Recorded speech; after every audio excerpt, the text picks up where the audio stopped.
नमस्कार। देश की बात में आप सभी का अभिनंदन वंदन। पश्चिम बंगाल में क्या हो रहा है? हमने नोआखाली का नाम सुना था देश के विभाजन के समय। उसकी विभत्स स्मृतियां आज भी हमारे मस्तिष्क में हैं, भारत के हृदय में। और नोआखाली के बाद हम सुन रहे हैं संदेशखाली का नाम। कैसी तस्वीर, भयावह तस्वीर पश्चिम बंगाल की बन रही है। संदेशखाली के इलाके में हिंदू महिलाओं के साथ बलात्, शारीरिक शोषण, घर से खींचकर निकाल कर लाना, सुबह छोड़ देना, ऐसी परिस्थिति, हाहाकार मचा, करुण क्रंदन। और हर उंगली उठ रही है तृणमूल कांग्रेस के उस इलाके के आपराधिक छवि के नेता शेख शाहजहां पर। ये शेख शाहजहां कौन है?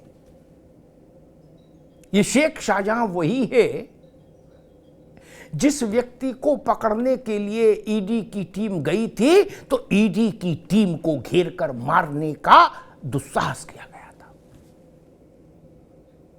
इस व्यक्ति का काम करने का तरीका कैसा होगा, यहां से समझिए। हाहाकार है। राष्ट्रीय महिला आयोग, नेशनल एससी कमीशन, राष्ट्रीय मानवाधिकार आयोग, भारतीय जनता पार्टी की फैक्ट फाइंडिंग टीम और तो और कांग्रेस के लोग भी नोआखाली पर स्तब्ध हैं। अधीर रंजन जैसे लोग उसकी निंदा कर रहे हैं। वो भी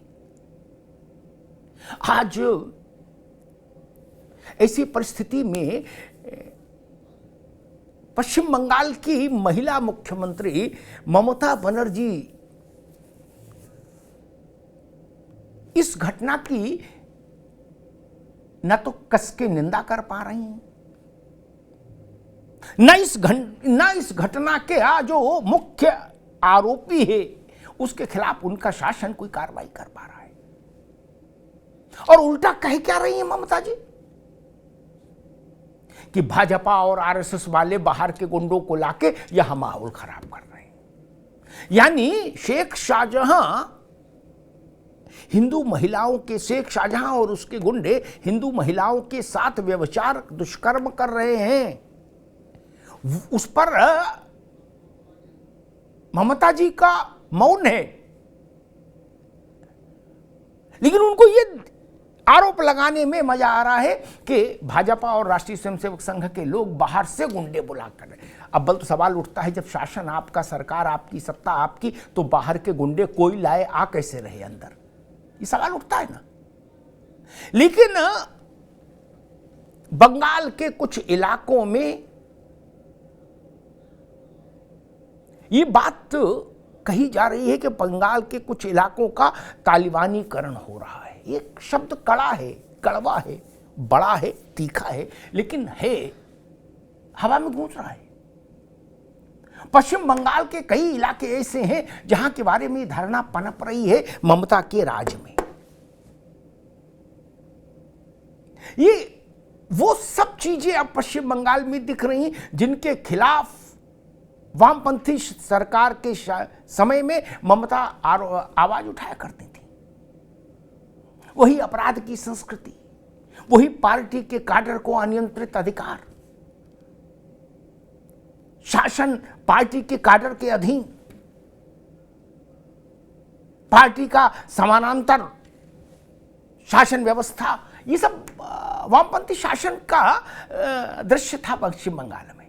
तब ममता उसकी खिलाफत करती थी। और आज ममता बनर्जी के इतने लंबे शासन में वो बंगाल उससे भी विचित्र स्थिति में जाके खड़ा हो गया। आपने शायद ही कभी ऐसा सुना हो कि किसी एक धर्म की स्त्रियों को इस तरह से टारगेट किया जाए, वो भी भारत के किसी राज्य में। और उस राज्य की मुख्यमंत्री महिला हो। संदेश खाली के जो पीड़ित महिलाएं हैं, उनके वक्तव्य आप सुनिए, उनके वीडियोस देखिए, उनकी पीड़ा को समझने की कोशिश करिए। लगता है कि स्थिति हाथ से निकल रही है। मांग हो रही केंद्र सरकार को हस्तक्षेप करना चाहिए। ऐसा बहुत कम हुआ होगा जब एक राष्ट्रीय आयोग को नेशनल एससी कमीशन ने भारत की महामहिम राष्ट्रपति का दरवाजा खटखटाया। आयोग ने राष्ट्रपति महोदया से अनुरोध किया कि आप हस्तक्षेप करिए। संकेत मिल रहा है कि राष्ट्रपति ने सकारात्मक उत्तर दिया है और भरोसा दिलाया है कि वो देखेंगी इस मामले को। राष्ट्रपति महोदया भी महिला है। परिवार में पुरुष और बच्चों के बीच से महिला को जबरदस्ती उठा ले जाना, आप सोच सकते हैं किसी लोकतांत्रिक व्यवस्था में ऐसा हो सकता है क्या? और फिर सुबह उसको धक्के मार के छोड़ देना। पार्टी के दफ्तर को अपराध का अभयारण्य बना देना। मीटिंग के नाम पर मीटिंग हो रही रात में, ऐसी स्थितियां बनी। भारतीय जनता पार्टी और तृणमूल कांग्रेस और कांग्रेस, इन सबके बीच में राजनीतिक प्रतिस्पर्धा, प्रतिद्वंदिता होगी। सब राज्यों में होती है, देश में होती है। लेकिन ममता बनर्जी को ये याद रखना चाहिए कि राजनीति अपनी जगह है, चुनाव अपनी जगह है, सरकारें आएंगी जाएंगी, महिला का मान सुरक्षित रहना चाहिए, स्त्री का मान सुरक्षित रहना चाहिए। वो पहली प्राथमिकता है, बाकी सब चीजें सेकेंडरी। और उसमें भी इस सबसे ज्यादा घृणित क्या हो सकता है कि स्त्री के प्रति अपराध करने वाले लोग, उनका सरगना सत्तारूढ़ पार्टी का नेता हो। ममता जी मुख्यमंत्री की कुर्सी पर रहते हुए शेख शाहजहां की वकालत कर रही हैं, उसका बचाव कर रही हैं, और कह रही हैं उसको बदनाम किया जा रहा है। केंद्र को हस्तक्षेप करना चाहिए, नहीं करना चाहिए, कब करना चाहिए, वो अलग एक बहस का विषय है। लेकिन मैं करुणा के आधार पर, मानवीयता के आधार पर संदेश खाली के परिदृश्य को देखना चाहता हूं।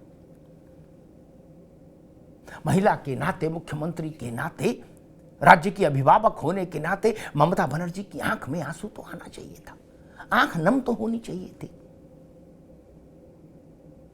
ऐसे दृश्य देश के लिए उसके हृदय में नासूर की तरह पैवस्त हो जाते हैं। काल का प्रवाह भी उनको मिटा नहीं पाता।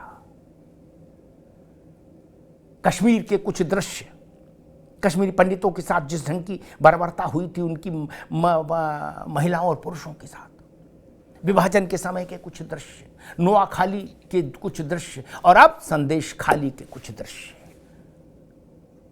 न वो पुराने दृश्य भारत के मनह पटल से मिटे, न संदेश खाली का ये पाप भारत के मनह पटल से कभी मिटेगा। कौन किसको वोट देता है ये बड़ी चीज नहीं। स्त्री का सम्मान सबकी साझी जिम्मेदारी होनी चाहिए। और ये कैसे मान लिया जाए कि कैमरे पर आकर अगर स्त्रियां विलाप कर रही हैं और आप बीती बता रही हैं, तो आप सोच सकते हैं कभी भारत जैसे देश में कोई स्त्री कैमरे पर आकर इस ढंग की बात कह सकती है क्या, किसी को बदनाम करने के लिए? नहीं ना। पानी सर से गुजर गया, पानी सर के ऊपर गुजर गया। राज्य अगर अपनी जिम्मेदारी नहीं समझे तो फिर केंद्र की जवाबदारी बनती है कि वो अपनी जिम्मेदारी समझे। संवैधानिक प्रावधान क्या कहते हैं वो विद्वान लोग देखें, लेकिन पश्चिम बंगाल को फिर से उस स्थिति में ले जाने की जो कोशिशें हो रही हैं, जिसके लिए कुछ लोगों ने नाम दिया है कि कुछ इलाकों को, राज्य के कुछ हिस्सों को तालिबानी हिस्सा बनाने की कोशिश, तालिबान जैसा बनाने की कोशिश हो रही है, उस पर लगाम लगनी चाहिए।